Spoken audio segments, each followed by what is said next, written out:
এই রিমোটে চাবি গাড়িগুলো কিন্তু খুব সাবধান। দেখো, এই রিমোটটা দিয়ে গাড়িটা আমি অন করব। অন করার পরে তো চাবি নেই। এবার সাপোজ মনে করো অন করে আমি গাড়ির চাবিটা ভেতরে রেখে আমি একটা বোতল জল আনতে গেছি, চাকায় দেবো বা কোনো কারণে আমি জল আনতে গেলাম, কি হবে জানো? গাড়িটা লক হয়ে যায়। দেখাচ্ছি তোমাকে এক্ষুনি আমি। গাড়িটা এখন লক,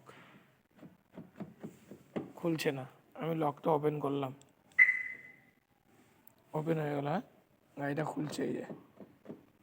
এই সরি, ওপেন করতে গিয়ে আমি লক করে ফেললাম। আচ্ছা, লক করলাম, লক করলাম, এই যে খুললাম গাড়িটা। খুলে সাপোজ মনে করো আমি গাড়িটার চাবিটা নিলাম, ওখানে রেখে আমি দরজাটা লাগিয়ে জল আনতে গেলাম। এবার দেখো ঘটনাটা, আমি কিন্তু কিছু করছি না। বেশিক্ষণ না, জাস্ট 5 সেকেন্ড 10 সেকেন্ড অপেক্ষা করো। অপেক্ষা করলাম তো। এবার দেখো গাড়িটা খুলবো, এই যে আমার চাবি হাতে।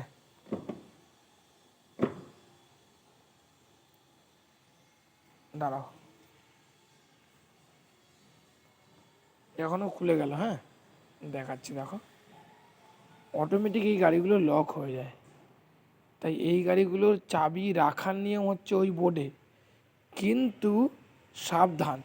মানে বোর্ডে ওইখানটায় রাখার নিয়ম মানে যে ওখানে রেখে দিলাম তারপরে কাজ করলাম, এটা না। নিয়ম হচ্ছে পকেটে রাখার। পকেটে তোমার গায়ের সাথে চাবি থাক, কিন্তু পকেটে থাকতে হবে চাবিটা। এইটা মাথায় রেখে দিও, কারণ এই যে গাড়িটা অটোমেটিক কিন্তু লক হয়ে যায় গাড়িটা ভেতরে রাখলে। চাবিটা আমি মাত্র দেখলাম তাই বললাম, ঠিক আছে? এখন খুলে গেল, কিন্তু একটু আগেই গাড়িটা লক হয়ে গেছিলো। তো এই সেন্সিয়ার চাবির ব্যাপারগুলো খুব সাবধান, ঠিক আছে? কোনো রক্ষা নেই আর। যদি একবার বাইরে গিয়ে বা কোথাও গিয়ে এই ঘটনা ঘটে গেল তাহলে আর কোনো রক্ষা নেই, ঠিক আছে? খুব সাবধান এই গাড়িগুলো।